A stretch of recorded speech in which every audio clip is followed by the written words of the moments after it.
Pero pwede din. Alin po yung nagpapa. Ayan.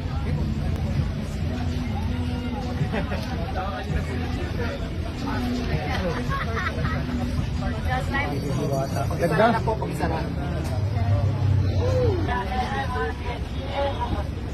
Kasi ako gagamitin ko siya ng 1 year na walang bayad o binigay na sa akin. So parang ganun na siya. So wala tayong labas na pera dito kahit piso, kahit 5.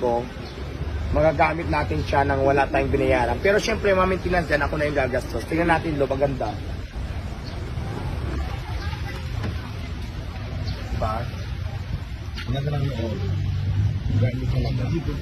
May bago, tapos dito pa. Kamay mo kuya. Ayan, tas ito siya. Siyempre, asay susi. Paanda rin natin para malaman nyo na legit.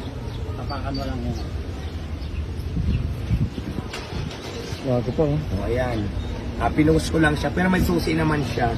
So ngayon, kasi hindi ko pa masyadong kabisado mag-drive ng Matic, magpapaturo muna ako kay Jake, kasi si Jake naman talaga yung turo sa akin mag-drive.